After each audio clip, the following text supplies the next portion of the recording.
Hello, everyone. We are Geeks Not Nerds, and we're live. I'm your host, Captain Logan, and thanks very much for joining us. Tonight's panel consists of Eric Holden, Luke Cage, Steve Baxi, hello, everybody, and doing everything a spider and a Dan Torrey can, it's Dan Torrey. Hey.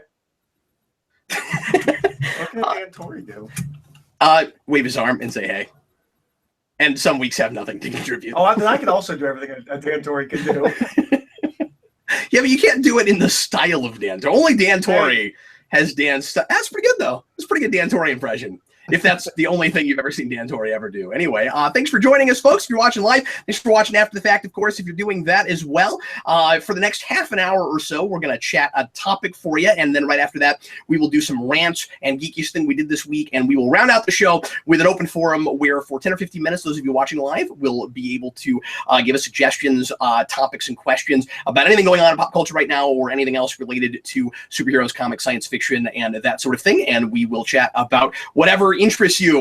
Tonight's topic comes from my brain. I picked tonight's topic, and tonight we're going to be talking about the popularity or lack thereof of comics as a medium. And the question is, will comics ever be a more popular and mainstream kind of medium in American culture specifically? It's certainly more popular in a lot of ways than it ever has been before, and we'll discuss that. But can comics in this country, my question is, ever be anything like they are in, say, Japan, where some 85-90% of people there read comic books in some form or another?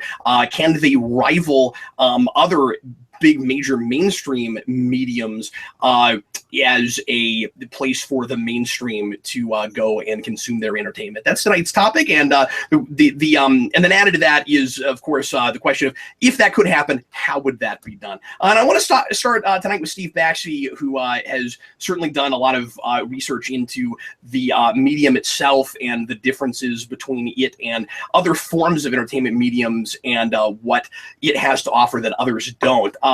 Steve, is it realistic to think that in our current day and age we can grow this medium much more than by the 0.5% to 1% it seems to be growing right now year to year?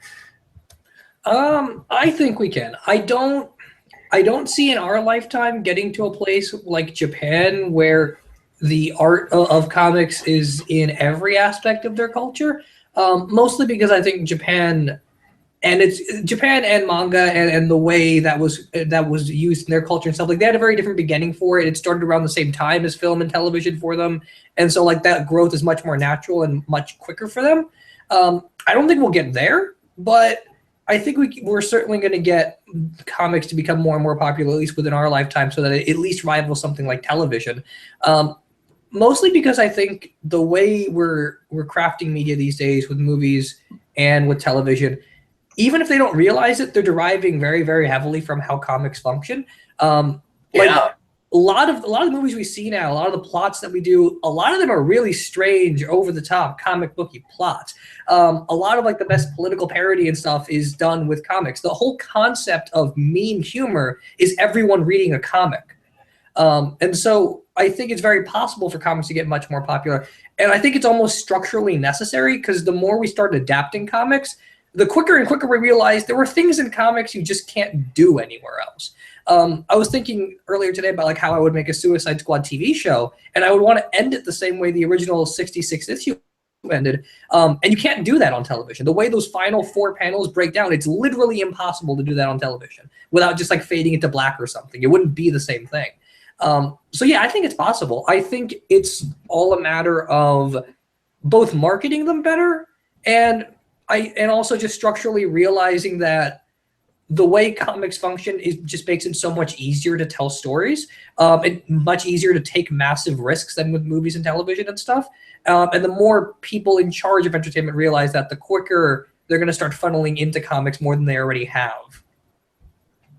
Dr. Holocron in the comments, that's a viewer I'm not familiar with. I love that name. Are we counting online comics in this? And yes, certainly. The medium can be enjoyed in a lot of different places, and online comics are obviously really popular. And there are a lot of people who read those that don't read comic books proper, that don't go out and buy comic books. I think that does count. I think it's difficult to get a sense of exactly how many people are doing that versus going out and buying trades and singles. Well, and when he says online comics, does he mean like Comixology, or does he mean like web comics? Web comics, yeah. But I would count web comics. I would too. It's certainly part of the medium. I mean, it's words and pictures, kinetic, movement going across panels. Although with just like a straight up comic strip, maybe less kinetic. But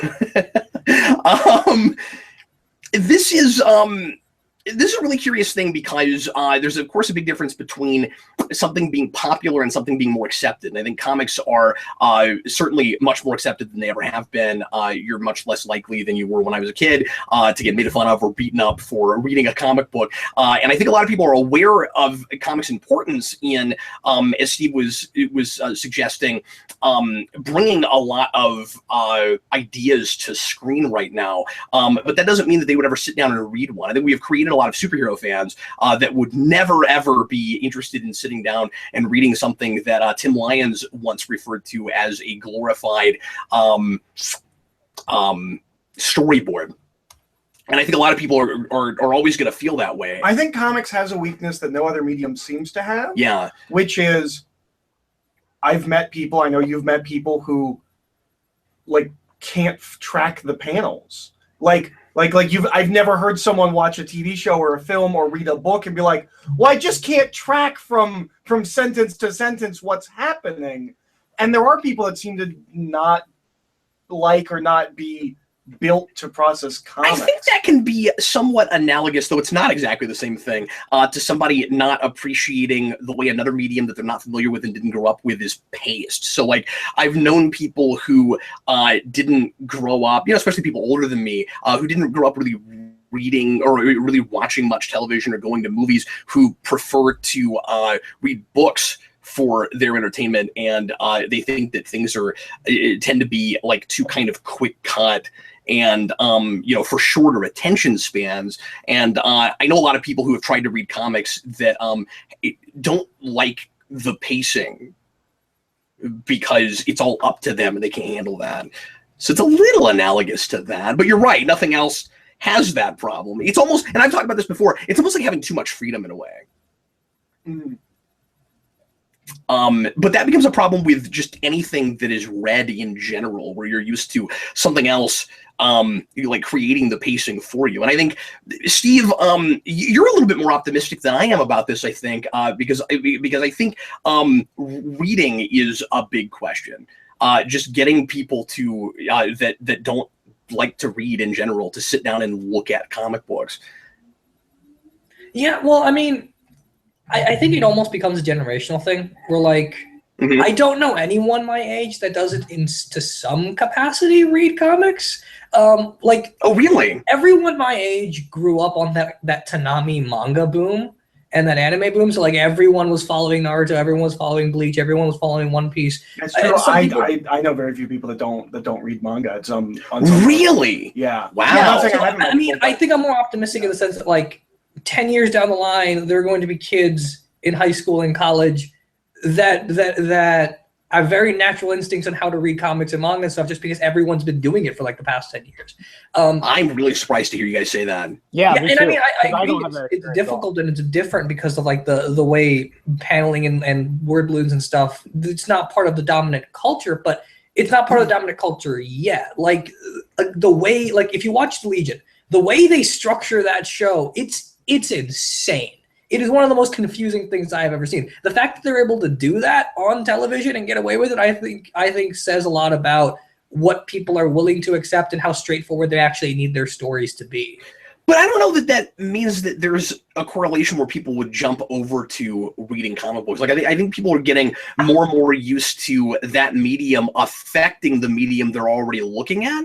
But that's a subconscious thing. I don't think a lot of people necessarily even realize that's what they're looking at. And so, No, like, and again, it's become a saying, really important medium. But I don't know that just because they're used to that kind of structure. Like I think there were probably a lot of people that watched Heroes that didn't realize that what they were looking at was the structure of graphic novels. That's not getting people to rush out and buy graphic novels. And also, whatever's on screen seems to always be considered more legitimate, even though I don't think it should be. Well, I mean, I'm not things saying on like paper. one is going to lead to the other. I'm just saying like the weakness of comics that Eric mentioned is a thing that I think slowly stops existing because other mediums start to adopt these ways of thinking. So like if you can keep up with certain types of films, keeping up with a comic is not difficult. Oh, so I see the what you're weakness saying. the weakness implicitly disappears. If you can get it in somebody's hands, they're already more acclimated than they even realize they are. Exactly. And then again, if you can read right to left as opposed to left to right manga for like 5 years straight in high school and elementary school and stuff like that, then comics are even more easy because manga is paced much slower and it has more moment to moment paneling as opposed to more action to action paneling. Let's get Dan in here. Dan, do you see comics as a medium growing, or do you see it just shifting? From a business perspective, I think the companies, at least Marvel and DC, and to some degree the other companies, because they just aren't as big of a part of the market share. So obviously they need to do more to sort of like expand their business in that way. But I think they radically need to change the way they do business and the way they tell stories to get more people into the medium. I think that we need to start telling stories that end with these characters. I think we need to start making comics cheaper. I think we need to go digital day and date and make them very cheap and make a Netflix style subscription kind of service for comics. I think there's so many different ways and ideas that that these companies can expand their user base and stop trying to make them just advertisements for their other products to get people that are already in the medium reading more things. Like, for example, I don't know, I can't speak to the quality of this when it comes out.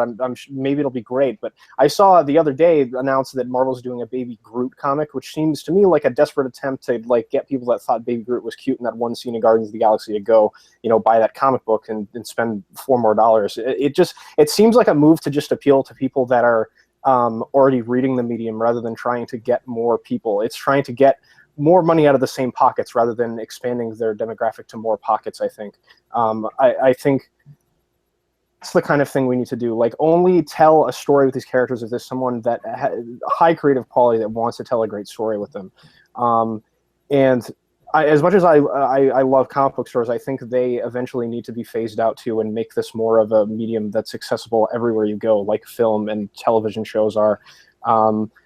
That's one of the things I think that's holding it back to a niche market to a large degree, is the fact that they have their own specialty stores. I mean, I personally love them, but I see them from a macro scale business perspective really holding them back and expanding their ability to reach more people. Dan, Not that they haven't tried to saying. get into like Barnes and Noble and stuff, but I feel like going digital specifically is the thing that I think will blow up and help them if they drop prices. Dan, I agree with everything you're saying, but I just wanted to mention one thing about the Baby Groot thing. I don't think Baby Groot is them getting money from the same people more. I think Baby Groot is there are people that don't read comics and don't watch movies that only love things like Guardians of the Galaxy, and they love Baby Groot, and they're going to buy that comic. And so I think that actually works towards your argument instead of detracting. I don't think they are either, but I think that's what they think they're doing. And that's what I'm saying. I think maybe that's what they think they're doing, but that's the ultimate result of what their strategy here is. Like, I don't think a kid is going to come out of Guardians of the Galaxy and be like, oh, let's go to the comic book store so I can buy the first issue of Baby Groot. I don't know that that's happening to a large degree. Maybe Marvel think that's what's happening, but I think that just speaks to how out of touch the companies are with the things that people want to consume. I think one of the biggest problems that comics have right now is communication and marketing. Yeah. They're selling comics to comic book fans. They're not selling comics just for the big two. Why do we not have a comic book commercial in front of every movie? Yeah, we've talked about that. You're that. Right. That should be a thing. But they keep doing all of these things to get new readers or to make things easier and more accessible. Years back, Marvel started with the .1 thing, which conceptually I really liked, and they've kind of taken that and done it better with the big number 1 on the covers. But I don't think that that's in any way communicated to anyone that's not part of comics. That this is a good jumping on point kind of a thing. There's nothing on the book that says that. There's no advertisements anywhere else that's indicating that this is how we're working. Almost as like this is the beginning of a season or something like TV. Like, we are doing all of these things to make comics more accessible, but we're not communicating that to anyone that's not already reading comics. Yeah, it's almost like we're trying to make it look more accessible than it ultimately is. Kind of. I don't know. It's complicated. I mean, at the same time, I agree with you with the big two, in what Dan was saying, that you're just filtering it all back through the people that are already there, and that's who we're selling to. We also have more titles and more things for every kind of person than we ever have before. Mm-hmm. So the question is, did we bring more people into comics, or have we just finally realized that a lot of the people that were there already, and the demographics that we kind of maybe pretended we didn't have or didn't realize we had, like, say, mid-20s, women, did we just finally figure out they were there and started selling things to them? That's always a question. So, like, I don't completely agree with you guys that like we're just selling to the people that we've always sold to, because we have so many different kinds of things now for every kind of person. But it doesn't seem to be making comics any more overall mainstream as a medium. I don't disagree. Oh, sorry. And so my thing is, I was talking to William in my comic shop about the other day about like commercials for comic book stores, and they used to do those. And he says the reason he doesn't do that very often, commercials on television, is because there just isn't a big enough group of people that are already interested in comics and looking for a store. So, like, putting out a commercial about a comic book store, or I would argue even about comics, isn't necessarily going to get new people into that medium. You're kind of like going to end up selling to the people that are already interested in comics. Like, I don't think, we've been seeing those ads for mystery novels and things in front of movies lately. That's really interesting. We're selling paperback novels now in front of movies. Nobody is going to look at a premise that doesn't read books already and go, oh, that sounds interesting, I'll go read the book. Now they'll wait for the movie to get made. And I think the same is true for the most part about comics. So, like, I don't know that advertising them actually helps.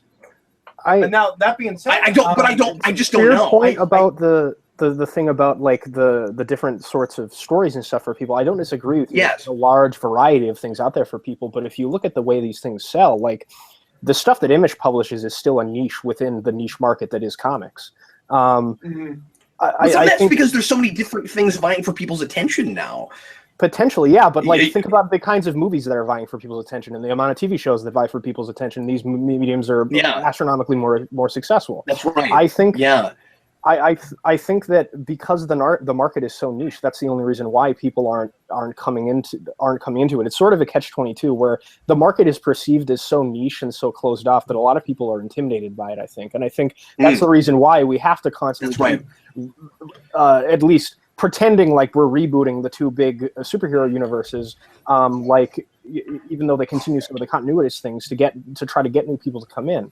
I've read stories in comics that I think to myself, for example, like, most of the stuff Ed Brubaker does at Image, I'm like, well, this is stuff that, like, people that watch James Bond movies would love, because it's, like, stories told in sometimes of much better quality than some of the James Bond movies I've seen. It's the same genre. A lot of the period stuff is more accurate. It's got a lot of great action in it, but because it's a niche within a niche, nobody pays attention to it. So I think the real issue is not necessarily, like, the kinds of stories we're telling, because I don't think, like you said, that's the problem. I think it's just expanding the market in that. And I'm just not sure how to do that. It being an on paper text based thing, even though it has pictures. I think people do have a tendency to wait until the movie gets made, as if that's more legitimate. And there is. I just don't know what kind of strategies you could like use. Bestseller books, like when Harry Potter came out, those were huge before they were movies too. So it really does depend, Yeah, but that's so few and far between. There is. It is, but it still happens. there is a large number, probably not a majority, but there's a large number of people that watch The Walking Dead that went back and read the comics. Yeah. I see that quite a bit where people. But did they ever go look at anything else? No, And if that's the same thing as the Harry Potter thing, yeah, we're like you have those exceptions that prove the rule. I'm sure a similar thing could happen with Sex Criminals. That's getting made into a TV show, but it seems like some of the comics can become successful if they get made into another medium. That's true. Specifically the image stuff where it's more self-contained and people feel more comfortable going to the source material than something like Spider-Man where it's, okay, I saw the Spider-Man movie. Yeah. Point me to the thing that's like this thing I like. Well, that's a complicated question. And see, I think that's part of the problem. Based on any specific thing. See, I think that's part of the problem. This concept of like jumping on points and reboots and stuff, I think, is much more detrimental than the companies seem to realize. I don't think having a book that starts with number 1 actually helps anyone get into a comic ever. Because just speaking for the people of around my age and younger that read manga constantly, these people don't care about the fact that you have to read like 300 chapters to catch up. They don't. They like the fact that they can read one thing continuously and then keep up with it. Comic book collections have gotten better over time, but the constant reboots and the lack of consistency in how we collect things is a much bigger entry barrier than creating all these number 1s seems to alleviate. Like having 6 different Iron Man number 1s is not helpful. Having 6 omnibuy of everything Iron Man is much, much better. Yeah, what we need is to figure out how to get creator-owned stuff in people's hands, I think. Because the problem with telling people, as I often do, that if you find something in the big 2 that you really like and you just plant your feet and jump in, after a few issues, you'll be acclimated, and even if you don't know everything that came before it, generally speaking, you're able to follow things and you can get invested if it's a good story and you like it. But that is, any way you slice it, a commitment. And it's going to be, much of the time, more of a commitment than you thought in the first place when you start having crossovers with other books and you want to look at those things. And you will inevitably, if you're really liking something at Marvel or DC that's in main continuity, you're going to find another book that you're going to want to jump onto. That becomes a commitment. It becomes a time commitment, a monetary commitment. And there are a lot of really good standalone books in every kind of genre that anybody might want to read that is not a commitment. And that kind of a commitment is just difficult to get those in people's hands. So, like, the medium on the whole, because we tend to think of the big 2 and superhero stuff, is really intimidating. But it doesn't have to be, and it can be less so than it ever has been before, because there's so much good creator-owned, like standalone monthlies or even 4-6 issue miniseries. See, I don't think the commitment's really that big of a difference between the two. Because for the people that do binge watching constantly and watch like 11 seasons of a show in a couple of weeks, I don't think having to read 5 different books a month is the problem. I think the fact that figuring out what those 5 different books are and finding where to get them is the problem. well, I think too. Yeah, exactly. I think there's a problem with the like Marvel keeps doing these publicity stunts, and those are getting news, but the books aren't getting news, the stories aren't getting news. Like, the only time I ever hear about a comic book like mainstream is sometimes Saga and Walking Dead. But other than that, like, ever hear about like stories being talked about outside of the comic book sphere? Until they get optioned. I'll hear people talk about the big stunts that they pull. Oh, we killed this character. Oh, we replaced that character. That kind of a thing will get brought up and mentioned, and people talk about for 5 seconds. But no, like, when Captain America died, it was a big deal. No one talked about the preceding story with Winter Soldier taking over as, Bucky Cap. Yeah. Well, I'm sorry, Eric. You were saying something. I didn't want to interrupt you. But we get that with television. Like, when Game of Thrones comes out, it's a big deal. Everyone's talking about what's happening. I think you spoke exactly to one of the things that I've always said about like these characters and like the way that the stories are told. I think we need to lose the ongoing model where these cover characters are published in perpetuity, because if we knew, like, if people knew that every time a Batman or a Spider-Man story was published and one of them wasn't published for years, and you knew that they were going to be of consistent, really great quality, it would be an event. People would line up in stores and go get that book. because they're published monthly, and people, you go walk into a comic book store, you see the trades, the comics, you have no idea what the what the quality of the books is, because they have to keep publishing them every month, and there's such a large volume of comics that are just garbage. Like, it looks overwhelming, and that's where I get off Steve saying that it's a commitment, and if it's not a commitment, it looks like exactly. And think about like every time like a new season of a television show or a movie or a video game drops, because it takes so much time in between those things, it builds anticipation, and people are willing to go see it.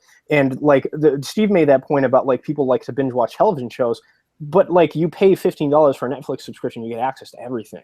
You pay $4 for a comic book and you get access to 20 pages. I mean, like and most of those things with like getting rid of the comic book stores and having like digital services and stuff like that. Like comics, as they're being sold, is more of the problem than comics themselves, I think. Yeah. Well, and we're doing things that we've always done that are really counterintuitive to getting new audiences. I've had to try and explain to people what the 6 Batman books are, and why you should read one over another one, and how they all fit together, and that's all really confusing coming in. Not totally fresh and blind. Yeah. They're usually, for those big tentpole characters, there is one book, especially with Batman, that is permeating and affecting everything else. And if you're coming in, you don't know which one is the important, which one is the flagship book. And somebody might, tell you that a certain book is the most important book to read because that's the one they're reading and liking. The flagship book's not always the best book, and stuff like that. Dan, I think it is so fascinating that you brought up the Netflix model, because this is, and anticipating things between seasons, because Eric and I had this conversation, and we've been waiting for a place to insert this. This is as good a time as any. Have you been thinking of that this whole time? Have you been pondering what I've been pondering? We had this conversation a couple weeks ago, and we were kicking ourselves for not recording it, because we thought we fixed the comic industry, and we did it with exactly what Dan is talking about, which is you would continue to publish monthly, but you do it in seasons, and you don't have. You do it in volumes. You do it in seasons. You have a story that goes for 6 or 8 months, and then you're out for a while, and then it's, as Dan was saying, an event when you come back. It's the Brian K. Vaughan model. It's the Hellboy model. Vaughan has had so much success with that, going all the way back. Yeah, but that's part of the reason people keep talking about Saga. He continues to do it with Paper Girls. Every time Paper Girls comes back, I hear people that have been reading that book say, "Oh yeah, I forgot about that book. I'm so excited that it's back." It's really easy when you're collecting month to month to let things pile up and not get as excited about it, because you get used to it. That is human nature. You start to take things for granted. When they take it away from you for 5 months, oh boy, you can't wait to open up that new issue with it when it finally comes out. Exactly, and think about from a quality control perspective how this would positively affect the people that work in the industry too. Like Alex Ross would be able to do so much more work. All of the artists that are too slow to draw monthly books that you love that can only do covers, they can take as much time as they want, and the quality of the book, it would come out when it was done. It wouldn't be a rush job.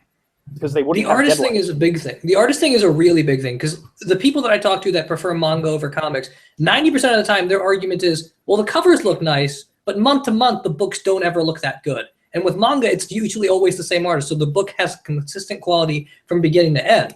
I mean, I don't mind it because I've been reading comics forever, but like for the other people that get into comics through manga, the art takes a long time to get used to. Yeah, and if you had someone like Alex Ross making something graphic novel size every few months, it would be much easier. Remind me, Steve, because I haven't read much manga. Doesn't a lot of manga have more of the structure that we're talking about, where books start and end at some point? Well, but they don't take breaks. They tend to go for okay, but that's better if there's at least an end point, because we don't do that here, at least with the big superheroes. And it's a singular creator. You never know when a book is going to end, and when a creator has a plan. Very often that gets foiled by reboots and restructuring editorial and stuff, where they're forced to rush an ending, or even worse, sometimes just the book ends and they don't get to have an ending. But like One Piece, Naruto, these are books that run for like 10, 15 years, but it's one writer artist. Mm-hmm. It's one creative voice. There will be an ending eventually, and but other mangas, that's. But it's not as finite as I'm thinking. I mean, they'll eventually. They don't usually go into it with an ending, and then there's still editorial influence and stuff. It's just a matter of like they don't have to worry about 6 other manga artists doing something else. But the difference is that the manga writers get to tell their story and end it when it needs to end. Yeah. Like comic book writers don't get to do. Yeah, I mean, unless it gets canceled, it's completely up to them. And there are a lot of other like that's very much the shonen thing, but there's a lot of other kinds of manga where something like Pluto, that's 9 volumes and that's it. And he put out, I think, a volume a year. I don't think he even released in issues, released in volumes, and things like that. And that creator in particular does a lot of stuff like that. Yeah, no, the idea of explaining to someone, like, because I've tried to explain this to people, they're like, well, comics just seem, specifically superhero comics, they go forever and there's so much. And I'm like, no, you can't look at the big picture. You look at runs. Yeah, the problem is people don't understand that because they're not accustomed to it. Even if you know who Joss Whedon is, certain other TV creators, people don't, by and large, follow creators on screen. Mm-hmm. I mean, they do, but not to the degree that people do now with comics, and really, honestly, ought to. Where, yeah, there are certain characters that I love that I try to stay on regardless of who's there. But if Superman's not good, I'm not reading it. And just because the numbers keep going, if we don't reboot, the numbering system doesn't mean that I'm going to keep on. It is about the runs. And at the end of the day, that becomes about a creative team. Even if you don't know who that team is, you should stay for a team that is writing a story you're liking. And then if you want to give the next run a shot, fine, but you're not, nothing is forcing you to keep going. And runs with are it. much closer to that manga model. You know, more since and more like Batman, the season model in a way. Man. Yeah, there's a beginning, middle, and end to these stories. Mm-hmm. Well, Yeah, a beginning and end to these stories. It's basically like, and I know I bring this up constantly in weird places, but it's kind of like Power Rangers, where every time you start a new, even if the title doesn't change, it's sort of like there's a new series now when somebody else comes aboard. Mm-hmm. We need to go on to some segments, but let's do some final thoughts real quick, because I feel like this is a thing that we could do even a whole other, like even a second part to, because there were a number of things that went through my mind that I didn't get a chance to say. This could be a real long show. But let's start with Dan. Dan, anything else you didn't get to say that you'd like to, or just any cap-off points you want to make? I think doing the model that we suggested would also alleviate the problem of having, because you mentioned like writers being cut off from things and stuff, and Eric mentioned the big stunts that they do to try to get media attention. I feel like if we made comic book releases for the big 2 characters, and by extension the rest of the industry, I think you wouldn't need to pull off stunts. It would be good enough to just tell good stories for these characters, so you wouldn't have to have a big crossover event every 6 months that ruins a writer's story momentum that they've been having for the past like year or so. I think we talked about the quality control in the art and how it would improve that, and you'd get better quality art across the board, I think, because they would be able to work until they're done.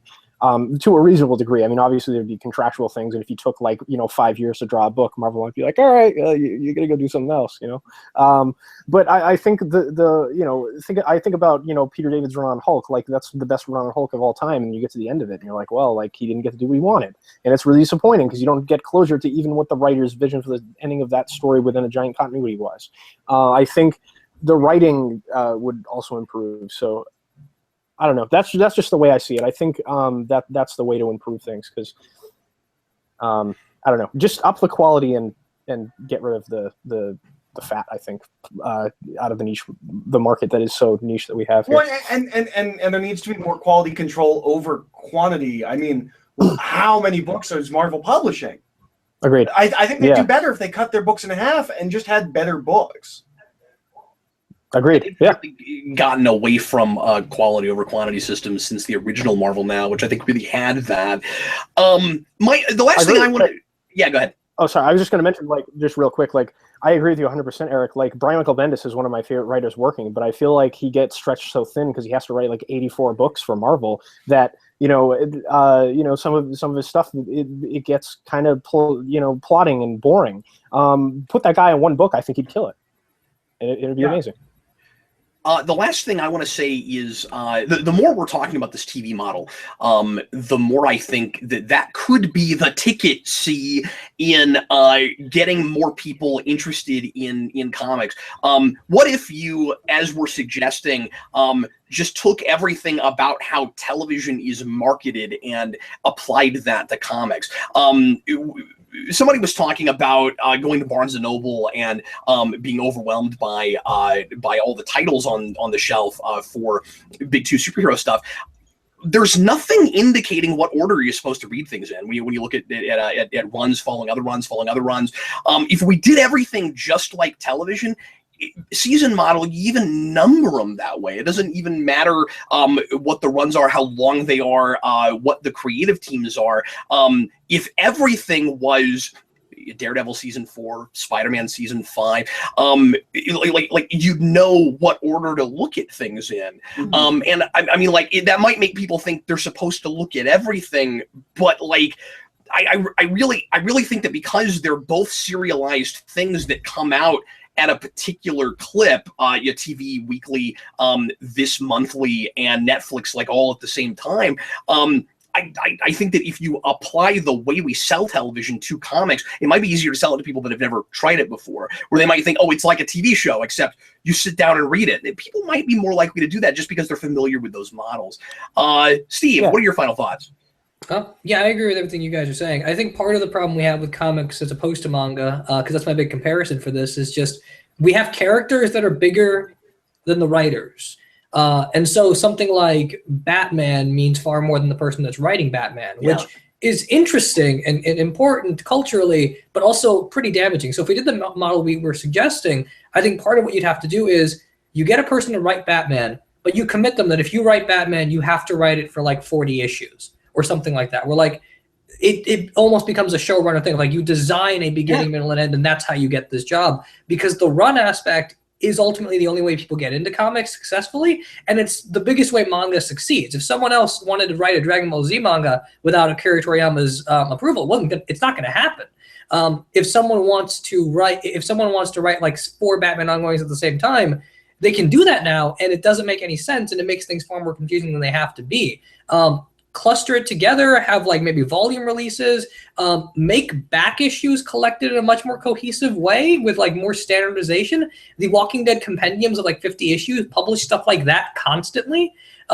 There's a way to solve this, but I feel like there's so much overcomplication in how we continue to publish things that for right now, we'll say the comics that came out this month are fine and we won't worry about the trades. But like 6 months down the line, when the trades come out, it's going to be even more confusing because there's so many different collections and sometimes even redundant collections that have multiple issues that are collected everywhere else. Well, and you can make trades more important and a bigger deal, and the kind of binging that you do. Oh, I didn't watch, or I didn't read last volume of Batman. They just put the trade out. Next volume starts in a month. I'm going to go get that and read it. Yeah, that's another thing we were talking about when we had that conversation we should have recorded and posted, which is that like we should be strategizing when we drop the trades to coincide with when it picks back up, just like Netflix kind of does with a lot of shows before it comes back on TV. So they'll put the last season up like 2 weeks or a week, and it's not enough time, but that's what they tend to do.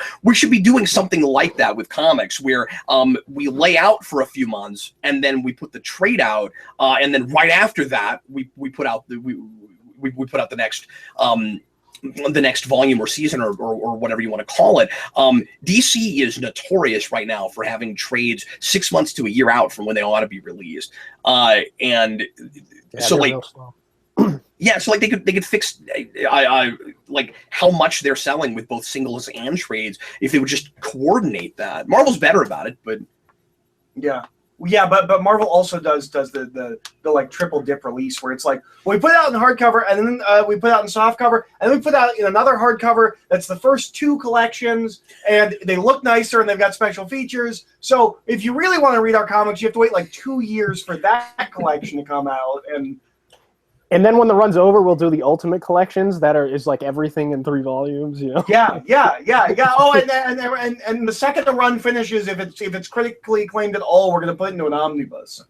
And Dan's point earlier, as much as I love singles, I feel like that's where digital should go. Eventually, I feel like we should get to a point where you can read new things in like online digitally with like a Netflix subscription model, and then you buy trades later if you want to physically own them. I've said that before, but I kind of feel like that's probably where we're going. I think the problem comics have is that they're working on an outdated model, and they all need to get There's together. an infrastructure they're afraid to lose. Yeah, and they only and Diamond's a big problem, and we haven't talked about that. Yeah. Diamond's a big Yeah, problem. we could do an entire show on Diamond because it's the We biggest should at problem. some point. Yeah, I've done some research on that. But they all of the comic book companies need to get together and get on the same page and change their model together. And that's never going to happen. Like, we could see DC do what we're talking about. That doesn't mean Marvel's going to do it. That's a great point. But What competition as is a for? If it medium works, needs to they'll be go. forced to compete. Yeah. Yeah. And that's what should happen.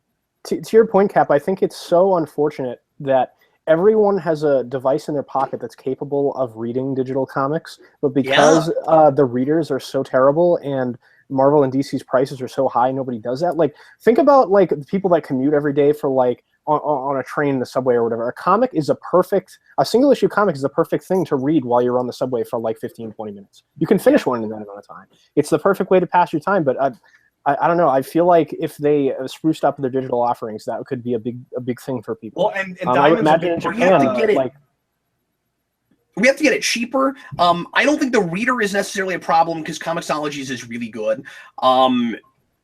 I'm just there talking are a lot about of other really crappy readers. Sometimes, like, I've never used Comixology. I use the Marvel and DC ones. Maybe that's a mistake on my part. No, those are really good, but Comixologies, even on a phone, is really good. I've done it. Oh, okay, cool. So yeah, And Diamond's a big problem with the If you prices don't for mind digital panel to pricing. panel, and on a phone, that makes more sense than anything. But Comixology will flip for a panel to a panel, and then it'll like zoom out and show you what the whole page is supposed to look like, and then you flip, and then it goes panel to panel. I'm sorry, I interrupted. I was just saying, Diamond is a big part of why digital comics are so messed up right now, why they're so expensive. And again, to be fair, It's part of it is contractual trying to and- keep the comic shops open, and I love comic shops. To something Dan said earlier, I don't think the key is to get rid of comic shops. I think it's to expand them to more just general pop culture stores. I think we can keep them open. They don't have to sell singles. I think we can work to figure out what else they can be selling. You wouldn't have as many of them. I mean, there are stores you couldn't keep open because of that. But I don't think we have to get rid of them entirely. and I think Also, to just your point, franchising comic book stores, like if Walmart style comic book stores you could get in every major city, that would do a lot. Yeah, I'm against that on principle though, because I love my mom and pop comic shop. I'm sorry, go ahead, Dan. I was going to say, like, to your point about like the Comixology reader and the page and stuff.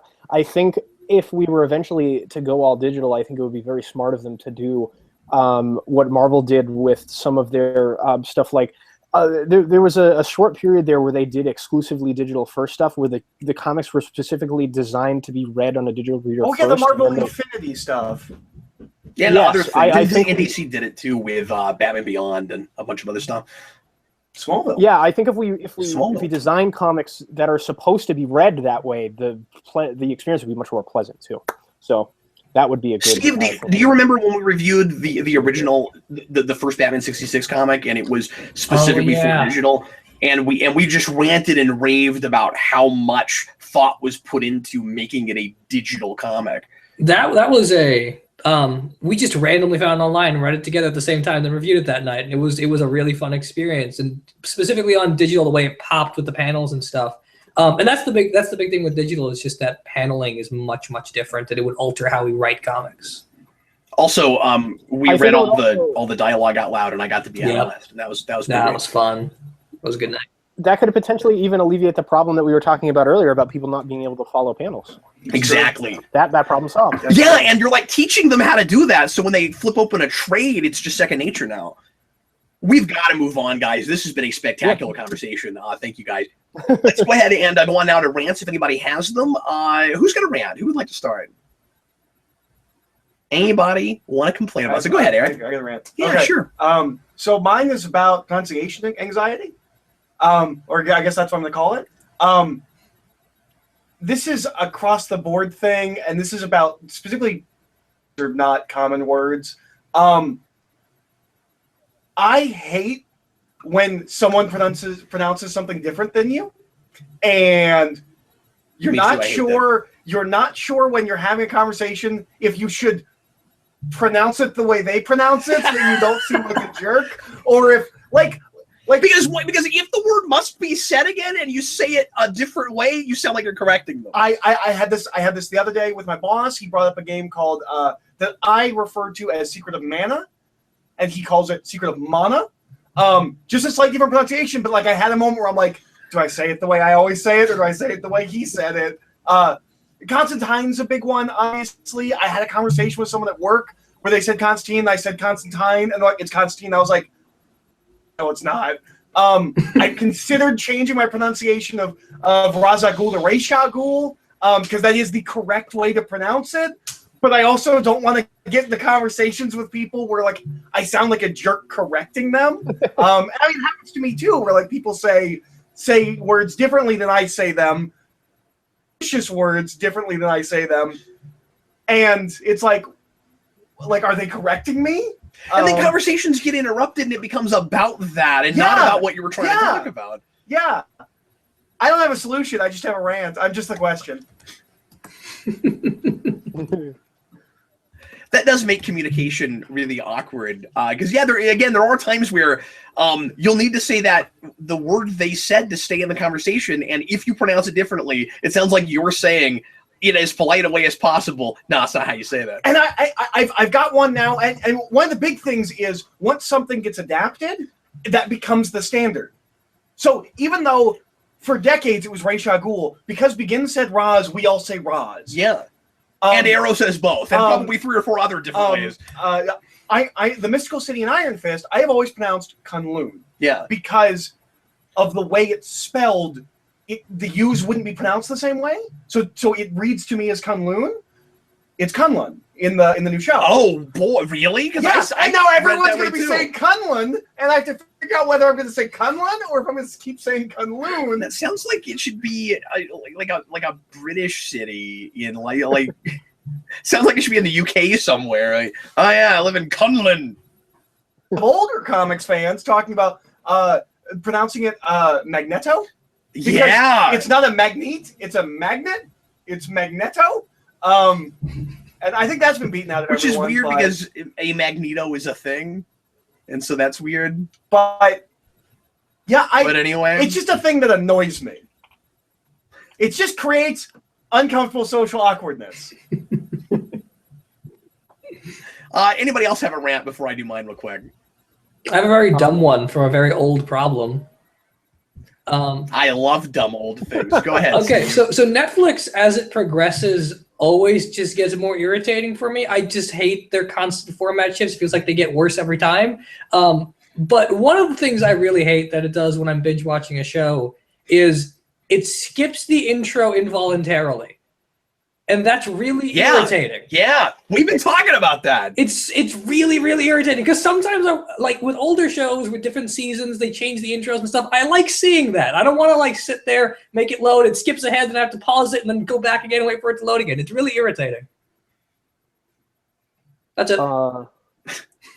There have been times that I've appreciated that if I don't care for an intro, or if I've been like, if I need to binge something for work, like if Hulu right now was doing that with 90s Spider-Man, I'd be okay with that because I've still got 2 seasons left and every little bit helps. But like Dexter too, like Dexter's a show where like I just skip the intro at some point. It's really long and tedious after you've seen it once. But then there's other things like Futurama, but then there's something like Futurama where like the intro has Easter eggs and you want to watch the intro. Yeah, it's a gag in every intro. And like The Simpsons, it's part of the show.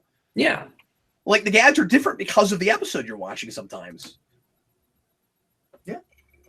Netflix, go back to how you used to be. I don't like these new formats. And can you bring back some of the old cool things that you used to have? Because I feel like more and more I don't find anything new on Netflix. Netflix has just become an hour of scrolling for me at this point. It's irritating. Eric at one point decided that it wouldn't make sense for us to ever bring back Netflix Roulette because there's not nearly as many movies that one of us had seen that the other, or that we both hadn't seen that we would want to watch. That's part of why we replaced it with He Made Me Watch, because Netflix is so much about original programming now that they have a fraction of the older content that they used to. There's still a lot of good stuff there, but yep. And they need to make it more clear how long something's going to be on there. Yeah, really. I'm so tired of something being on there for a month. it would be really cool if they had a countdown clock when they decided to get rid of Hulu something. does. Oh, does Hulu do that? Hulu does that. Hulu does that for episodes because they only keep 5 episodes. Okay, yeah, but I'm talking about if they have a thing that they've had forever that you expect to always be there. I'm not sure if they have that. Like that Netflix should do that, especially again for things that they've had a long time, because you wouldn't know they would leave. You assume that they're always going to have Buffy. They're always going to have. Yeah, they don't advertise. X-Files.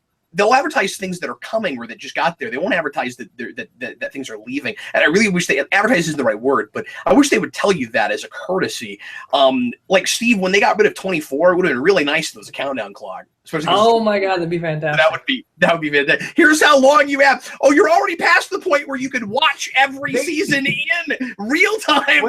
When you go through Netflix, they have all the different bars, and one of them. Give me the sound effect too. It's like recently released, like newly added. There should be a soon to be leaving column. Yeah, that'd be perfect. Star Wars Clone Wars is getting off of Netflix on March 7th. That's going to be irritating. Oh, no. If you want to watch that whole show, watch it now. That show. Yep, I won't either. I won't go back to it anymore. Because I would only watch on Netflix because it's out of order. It's in the wrong order, and on Netflix it's much easier to watch it in the correct viewing order other than flipping discs. I'll never watch it now. I will never watch it. You know how they have like cute names sometimes for those categories in those lists? And they had that April Fool's Day thing a couple years ago where they made up like really, really specific ones, and they were hilarious. I think the one for things that are about to leave should be called The End Is Nigh. Oh, that'd be perfect. I'll do my rant real fast. My rant is real simple. I don't like it when, and I don't play a lot of games on my phone, but I got a new phone and I try out some games. You got like free versions of games and then the paid versions, and a lot of the time the only difference is ads. You pay their $2 or $3 for the app, and then you don't have to pay for ads anymore. Or you don't have to watch the ads. Even if I can just pay a couple bucks in order to get rid of the ads, I think it's still unfair to have like ads that I have to interact with before I can get rid of them. That annoys me. I don't like it when I'm playing a game. And the big one is Mobile Strike. I bet the majority of people know what I'm talking about. You're playing a game, and then freaking Mobile Strike comes up like you're playing Mobile Strike, and it's a tutorial. And it tells you how to play the game, and it's like move your soldiers to this thing, and then set up your barracks or whatever. And there won't be any discernible way right away to get rid of it, because you can't get rid of it right away. And you'll think that in order to get rid of it, you have to play this game. And eventually there will be an X, but they like to screw with you and move where the X is. So, like, it's not always even in the same place, in the same app where you've seen it come up before. So, like, you're looking at Mobile Strike, you're like, okay, I'm not going to get duped into playing Mobile Strike until the X. I'll just wait for the X. But you got to, like, hunt for it like it's Waldo. Like, sometimes it's on the left, and then all of a sudden, the next time you play, it's like down here. You got to watch for that. And they even changed the size of it. Sometimes it's a much smaller X than it was before. I hate that, man. Just put up an ad for Mobile Strike. Don't make me play the thing. That's not fair. That's and I don't mean to be cheap about it, but okay, you want me to pay my $2? Fine. I think it's not fair to be like to like make a person so irritable they throw money at you. The mobile gaming market is garbage, dude. It's the worst. I hate it. It's so annoying. I just like consistent. Like on Hulu, like it'll do that thing. Like once in a blue moon, you'll get the. Would you like to watch a 2-minute ad before your show, and then you never have to watch an ad? Yeah. Yes. Always yes. Give me that option every time. I like the one that's like, would you like an interactive ad? And then you won't have any more ads after that. And then it'll give you a quiz and you have to take a quiz. And then once you take the quiz, you don't have to watch any more ads.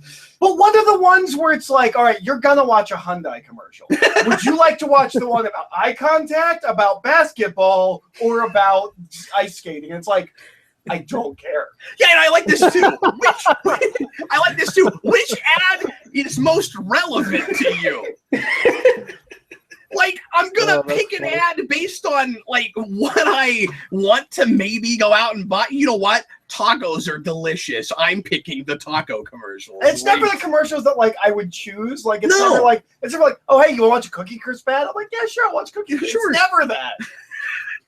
Yeah, and usually there's at least one like medicine ad or depression medication or something. Which of these is most relevant to you? Yeah, I'll watch the Zoloft ads. Is it just me, or do the medical side effects at the end of ads keep getting scarier and longer? Yeah. Oh, yeah, absolutely. And they don't let you skip them.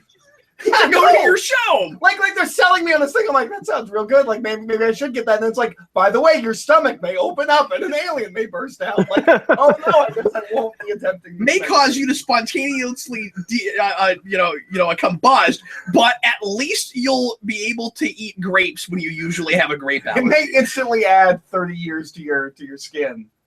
I don't want that. I'm okay with that. Well. I saw one the other day, because like sometimes, people like to put videos on in the background. You can't do that a lot of the time because you'll have a really lengthy ad at the beginning of a thing that you're not skipping. So you're in the middle doing the dishes or something. You got to walk over and skip an ad. I saw one the other day that was one of these interactive ads, and it was trying to get you to take a quiz, and it was not skippable. And it had a timestamp for how long the ad goes if you don't interact with it, and it was like 6.5 minutes long. So just so you know, when this ad is over, you can skip but it's 6.5 minutes if you just leave it in there. That was great. Guys, really, Dan, do you have a rant? I do, yeah. Go ahead. All right, so this is also a gaming-related rant that I thought of when Cap was talking about his. So I recently purchased the game For Honor, which I really like. It's a great game. It's probably my favorite fighting game that I've played since Super Smash Brothers. It's really great. I'll have to look into them. But the thing about it that really annoys me is Ubisoft has this thing where it's an always online thing because it's this metagame where there's 3 factions in the game: the Vikings, the Samurai, and the Knights. And there's a map that shifts territory-wise depending on who wins online matches, and at the end of the season, the story will alter based on who captures the most territory. So it requires an always online connection for the multiplayer, but there's also a single-player mode, and that apparently always requires always online, and the servers are really stressed because the game just came out. And I've been playing through the story mode, and I haven't been able to finish it because I've been randomly disconnected during the story mode. It doesn't save your checkpoints. So I've gotten to the very end of levels to the point where I get to the cutscene of the very last minute of the level, and then it's like, boop boop, you have been disconnected from the Ubisoft servers, and I'm like, no, I just spent 30 minutes trying to beat this level, and now I have to go all the way back to the beginning. So I am looking forward to eventually playing through that once Ubisoft gets some of their server issues fixed, but it's really, really annoying, and I hate that single-player modes require always online. It doesn't make any sense to me. It's a very counterintuitive gameplay design choice, and they shouldn't have done that. That's a good rant. I didn't know that was a fighting game. I didn't either. You kept talking about it, and I was like, some shooter dance playing. Who cares? And then no, it's a medieval fighting combat game. It's awesome. I really assumed it was like a hack and slash. I maybe need to try that out. It's really skill based, and if you button mash, you will get owned by anyone that knows any degree to what they're doing. It's not like Street Fighter or Mortal Kombat where you have to press 84 buttons and eight directions of the sticks to pull off a combo. It's really cool. I like it a lot. It feels a lot like how fighting with those kind of weapons of that period would have been. It's kind of like a sword dance. It's really cool. I like it a lot. So we are running late. Let's go ahead and do Geekiest thing you did this week real quick. We won't read the online ones, unfortunately, because I want to go ahead and go to open forum. But we'll run round robin real fast. Steve, what was the geekiest thing you did this week, sir?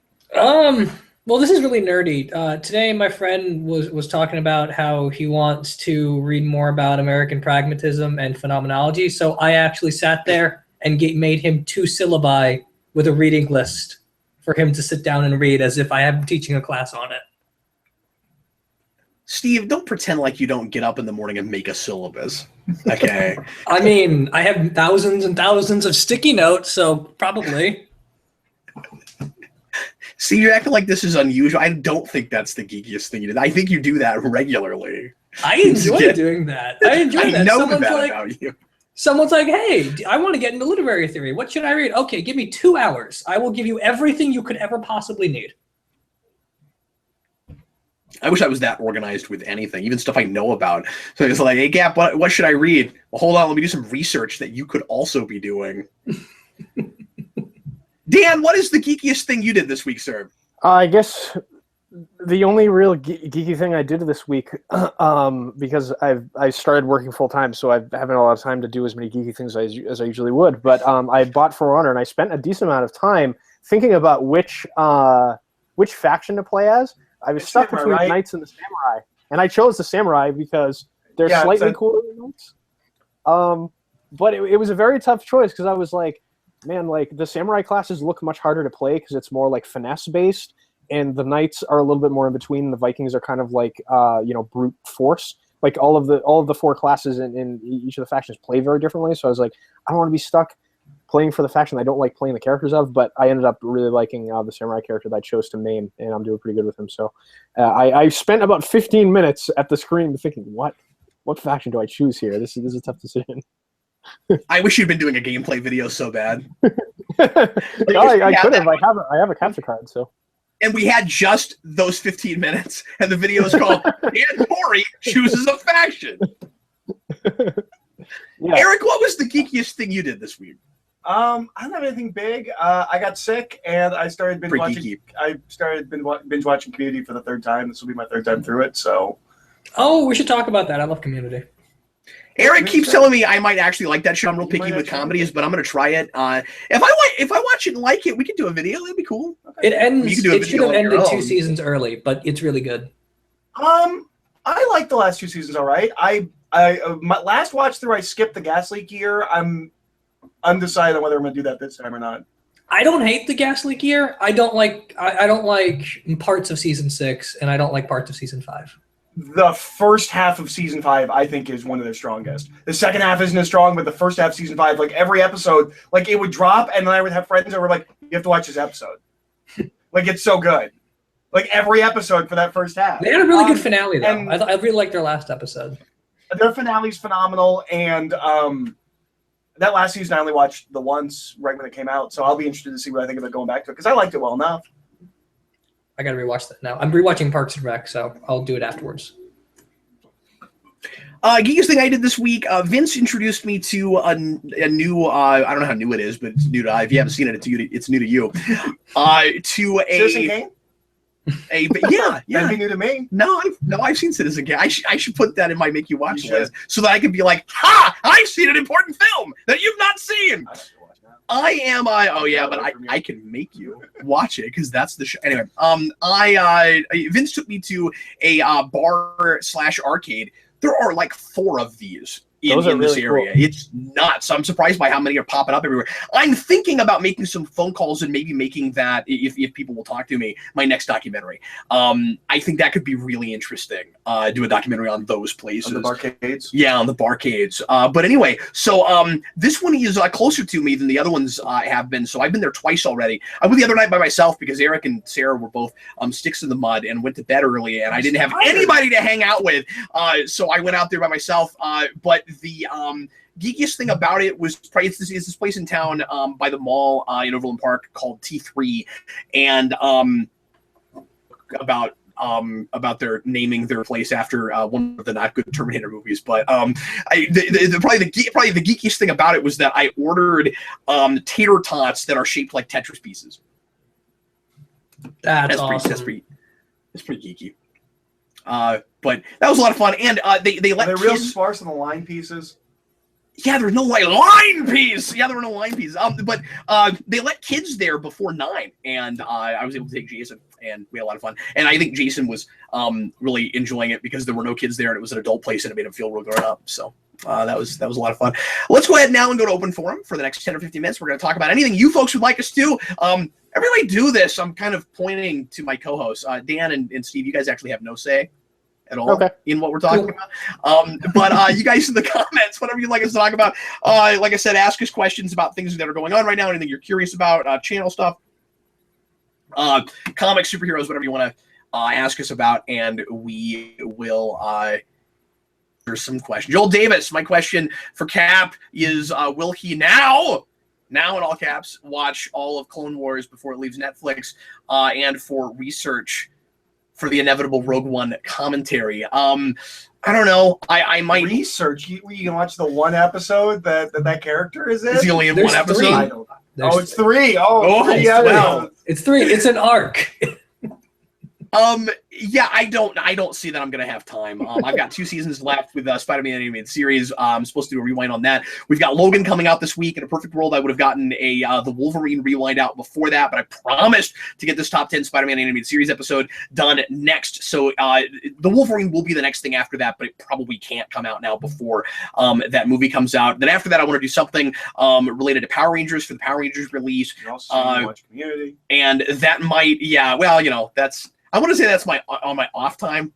I don't have such a thing. But I will try to watch it down the road. Surely it seems like every time Netflix drops something, one of the other big subscription services ends up picking it up. I'd be surprised if Clone Wars didn't show up someplace, except Netflix and Disney might have an exclusive contract. I'm actually not sure about that. Or are there Disney movies that show up on Hulu?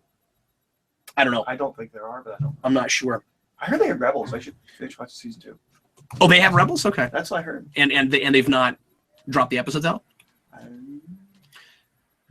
Alrighty. People, of course, naturally wanting us to talk about Ben Affleck What's going on with Ben Affleck? Well, Eric, I'll tell you. He's not directing The Batman anymore. And, What? he seems That to be, movie's screwed. And There's no possible way it's gonna be good. and he seems to Is be. he thinking about quitting being Batman? In fact, he is. Oh Eric. man, that whole universe is screwed.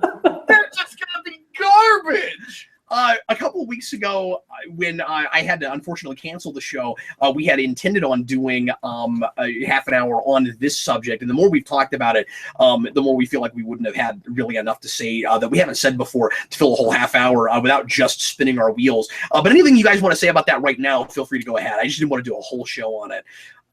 There's no I upside. wanna- Like that Warner Brothers has no idea what they're doing, and they're just driving people away. And if Ben Affleck quits, I could see Henry Cavill leaving. I could see Same here. any of them leaving, and maybe hopefully all going over to Marvel and doing Squadron Supreme, because that'd be the funniest thing in the world. That would be amazing.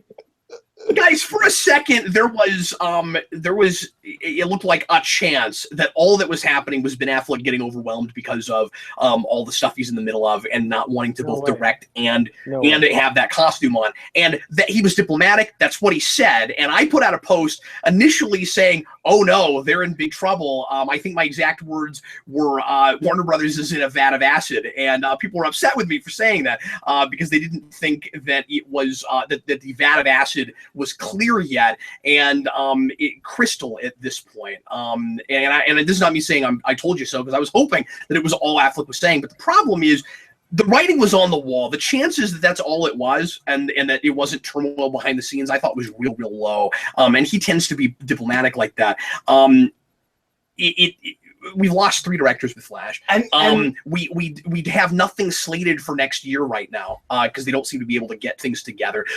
With the Batman now, they had a director after Affleck. He apparently has already left. Yep. well, Reeves and was Ben to Affleck- direct the Batman, and then before they finalized it, he decided to walk away from it. He didn't want to do it.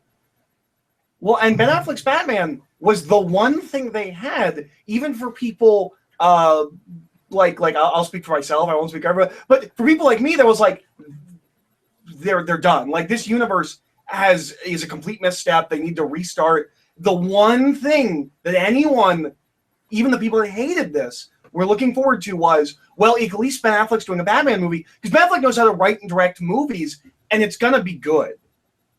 They don't even have that anymore. They don't have the question of, well, 5 movies in, we'll get a good one. They don't even have that. And if he gets out of his contract, what happens? Especially if anybody else leaves. But like, they're already shopping around for directors. For a director for the Harley Quinn movie, the Gotham City Sirens movie, and there's been talks with Mel Gibson of all people. Oh yeah, which probably won't happen. Squad 2. But well, it's the same movie. Oh, that's the what. No, they're separate. David Ayer's signed on to do Gotham City Sirens. He's directing that officially. Oh, really? Oh, so David Ayer's going. I didn't know there was a Suicide Squad 2, and the article I read about this got it wrong because it was talking about this. No. Mel Gibson is in talks to do the Sirens movie. No, the Suicide Squad 2. Oh, really? Yeah. Okay, the article I read had that wrong. Gotham City Sirens right now. I mean, that could fall to a million pieces and never happen, but that's the plan at the moment. We will see. I just don't think. I have a hard time imagining that they don't shut production down on everything if they lose their Batman. What do you guys think? I mean, will they recast or will they? Well, and I think it would be smart to start over. Personally, I don't think you should try to salvage it after that because that's the one. Because you were saying that's the one thing people are looking forward to. It's the one thing that almost universally people liked about BVS. Yep. Was not necessarily how he was characterized, but him in that costume doing that role. Yeah. I don't know, man. I really think that DC needs to find a group of people that are really passionate about these characters and understand them to like be like the Kevin Feige of these movies and oversee them. Because at this point, it just seems like, you said Ben Affleck was diplomatic in his statement when he left the movie. I don't know, like, to me, I read that and he said he couldn't do the job of of directing and being in the suit and acting to the satisfaction of the studio. So he was saying, like, the studio isn't letting me do the job that I'm not, fulfilling their expectations. Well, so, I mean, there's layers to that, though, right? Because they announced that right after $75 million loss on Live by Night. So, like, Ben Affleck was Academy Award-winning, amazing auteur director, and then he lost them millions and millions of dollars, and now he has to make a Batman movie. Part of it might also be they don't want. Didn't he also have to make Live by Night in like a sliver of time in between BVS and Justice League? Yeah, no time. He had that movie had an 18-month delay, and then he made it in between Batman vs Superman and Justice League while writing the Batman movie. Yeah, I'm sure he wasn't stretched thin at all doing that. Nope. And then at the same time, going through a divorce. So is Live by Night secretly a Batman movie? Because that'd be great if like you got like 40 minutes into that. And it's like, wait, is this a Batman movie? And it's like, well, he was writing Batman. It just snuck into this script. Yeah, they'll somehow like make the Batman movie set in Boston. It'll be great. I'd watch it. In the comments here, Mind the Gap says, being passionate is not the problem. It's the studio demands for a stupid extended universe. Yeah, I agree with that to a degree. It's that the big wigs at Warner Brothers don't understand these characters and are exerting too much control. They are hiring, they have been hiring some people who really like and know and understand these characters, and then are not allowing them to do what they want to do with directors and writers. Yeah. And they're not allowing them to make movies. Yeah, that should have been the right guy for Suicide Squad. Yeah, absolutely. Well, and one of the things that I can't believe that they didn't do that Marvel did do is Marvel had a group of comic book writers that advised. They don't have it there, but they've gone far enough that they can get away from that and they don't need it constantly. But why does DC not have a panel of big writers that are why wouldn't you get Greg Rucka, Grant Morrison, Gail Simone, like known people that have worked on these characters to at least advise? I think all of these people have actually come up to DC and asked them about this. Grant Morrison wrote a script for a DC movie, and Warner Brothers passed on it. Gail Simone keeps pushing on Twitter to try and get involved in some capacity to that Gotham City Sirens movie. Mark Waid hates Man of Steel, has tried to like get their Superman on track, but they don't want his help. So like it's not even a matter of like comic book writers are unwilling. It's literally they do not want anyone but the people they have in charge. Think about the amount of bridges that DC has burned with creators with the new 52. I mean, I know that they're on a better track now, but I mean, so many people jumped ship from that company and don't want anything to do with them anymore. They either fled to Marvel or their creator-owned spaces. You know, and even like, I think it's very strange. Me and Captain Logan had conversations about this through Facebook. Like, it's very weird to me that like Jeff Johns is said to have this big creative pull over at DC, but like they passed on the Batman script he worked on with Ben Affleck and his Green Lantern script. It seems to me like even now that he's gotten this promotion, like when he went over there, it was played up like a big deal, and like we all thought, like he was kind of in charge. We thought it was going to be Kevin Feige. How are they passing on scripts? He's supposed to be the guy. Exactly. They shouldn't be able to do that. It seemed like there was that was a glimmer of hope. Was like, okay, well, that was a nothing contract. Like he signed blank pieces of paper. It was like, well, he didn't work on Justice League, but after Justice League, we will hit some films that Jeff Johns is creatively helping overseeing, and maybe the universe will turn around after Justice League. It doesn't seem like he's doing anything, like he has any power. It seems like he's wasting his time because he's also not writing comic books while he's doing this. He's not doing anything. Yeah. It seems like Jeff Johns, and obviously we don't know the details of behind the scenes and what's going on. Like, as far as results we can see from the outside, it seemed like almost just like a saving face thing on their part. We're like, don't worry, guys, Jeff Johns is going to be here in the room, and not that he'll have any power to do anything, but he'll be there, guys. Don't worry. I feel like in the he's a figurehead. You ever think you'd say Jeff Johns is the figurehead? I feel like in just the past year alone, there has been enough stuff that has happened behind closed doors at Warner Brothers to feel like tell-all book. Oh yeah, just now. I bet it's fascinating. Like you could write an entire book about just the last year at Warner Brothers. I want to know if it's just one guy. I want to know if there's some executive that has too much power that we've never heard his name. We have no idea who this person is. I want to know if it's one person. Bad McEvilton. I blame Dan Didio. Yeah, that's fair. If anybody else has a question, we'll take one more before we end tonight. We didn't get a full half hour out of that, so that's good. That could have been the show. So bonus, everybody. You got 2 shows this evening. Anything else folks would like us to talk about, go ahead and leave those in the comments right now. I'm not going to scroll back up because all the comments pretty much have been about the Ben Affleck Batman thing. So if there's something you asked already up at the top, I don't usually do this, but feel free to leave it now.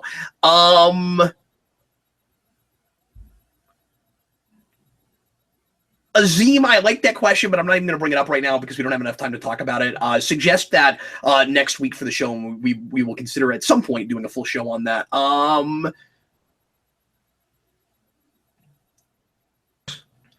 Red Leonard Tilly's, any thoughts on Dixon coming back to DC? I hope he comes back for Tim Drake eventually. Is that happening? Dixon?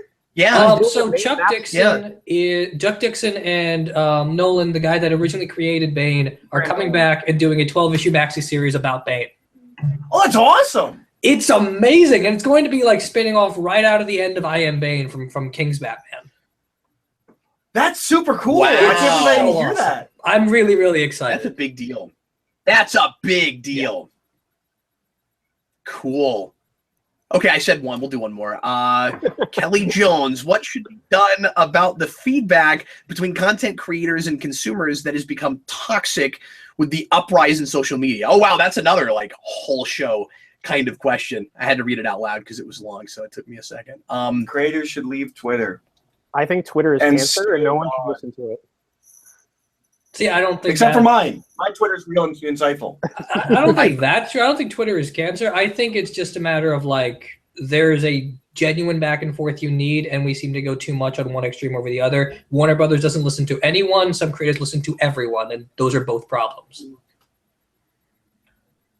Yeah, I don't know if the positives ultimately completely outweigh the negatives, but at the same time, it's a thing I'm glad we have, and I like that we're able to talk to creators in a way we never were able to before. I think it's made a lot of wonderful things happen, so it's a good thing. I mean, Twitter's most of the reason we're getting Young Justice Season 3. There's something to this. Yeah, we're listening to people. But what to do about the toxicity? We as a whole, as a culture, need to not put up with, I think, with people being awful people to each other. Like we need to have some kind of social etiquette online.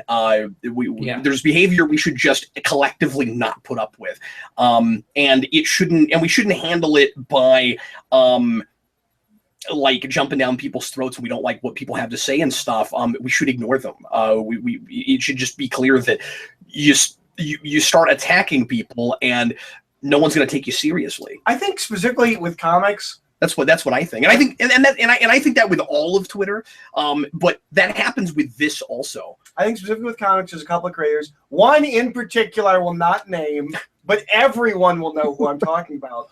Dan already knows. There are a couple of creators that Marvel and DC need to stop and just be like, you can't handle it. Yeah. Go away. You cannot act like a human being on this platform. You need to leave or you will lose your job. I'm not going to name any names. This unspecified creator needs to leave. Yeah, I don't know if this is what you're talking about, and I'm not going to name any names either, but there's one guy in particular that never draws hands or feet that I feel like maybe shouldn't be on Twitter. Different I feel like that's maybe that's going to be my cryptic way of but he's also he's also not writing anything or working for anyone that can kick him off Twitter. Yeah. But there's a professionalism that certain creators don't have. Exactly. And we need to expect decency. We need to accept thick skin that they don't have. Yeah. Someone at these companies needs to say you're affecting our brand. Yeah, we say all the time, like, don't listen to like if you're a creator, don't read reviews and stuff. Don't let that get under your skin. Don't let it affect you at all. I think that's true for certain people and not necessarily for others. I think there's some people that can handle criticism that get a lot out of listening even to their detractors, and there are creators we could name that are not like that and seem to spend all the time that they're not writing. Meanwhile, they can't seem to finish an entire arc on the book that they've wanted to write their entire life and have to constantly get co-writers. I am really enjoying how cryptic we're being, and every time we mention someone, we're all talking about an entirely different person. No, Dan and I are talking about the same person. Yes, we are. Oh, okay. Dan and I know who we're talking about, and I'll tell you after. Well, there's another person I was talking about that I think Dan also knows who I'm talking about. He's spoken to Dan before. Anyway, all right, that's gonna be our show this evening. And he can't draw hands and feet because he doesn't draw. Thanks a lot for. Now we might be talking about the same person. Thanks a lot for watching, folks. We sure appreciate it. This was a wonderful, wonderfully fun show, and it was really great to see my panelists and everybody watching live. Once again, if you're watching after the fact, we sure appreciate that as well. We'll see you again next Sunday night at 8 p.m. Central Time. We'll be talking about some other topic for you, and in the meantime, what is going on this week? I am going to get the top 10 animated Spider-Man shows done as soon as humanly possible. Like I said, the Wolverine will be after that as far as superhero reruns go. Eric and I are getting back hip deep into Marvel Mania. We have another 20-something of those to do, and we'll be getting those to you as quickly as we can, daily through the week, not on the weekends, but we're going to try to double up some also if we can. And what else? I've got a couple comic vaults coming soon. On the Wildstorm. We're doing a video on the first issue of Wildstorm soon. Oh, and I should mention that at the end of the month, and I don't have a specific date yet, we are bringing back in yet another iteration new comic reviews. We're going to be doing these monthly now. I have not had time to keep up weekly in order to do comic late night, and I had to axe some things in order to prioritize stuff, but I do not like not talking at all about singles. So Lo and Sid Part 2 and I are going to be doing a new show, and we'll bring on any other panelists that are reading regularly that want to do this. Where each week we will. This is a show that he and Steve were doing at some point. And he pitched it to me, and I liked it a lot. You're doing that? Cool. We're doing that, yeah. So each month, I haven't even told Steve about that. Each month, we're going to go through the weeks of the month and pick a favorite book for each week. And if I can find time, I will also occasionally do collection videos like I do with the superhero movie collection and just show you what comics I bought without doing a whole lot of review yet. So that's the plan right now. And anyway, any of you guys that on the panel right now that want to show up for that show, of course, as always, you're welcome. And in the meantime, I am Captain Logan. This was Eric Holden. I was. And Steve Baxi. Good night, everybody. And Dan Torrey. Goodbye. Thanks for watching, folks. I am Captain Logan saying good night. Good night.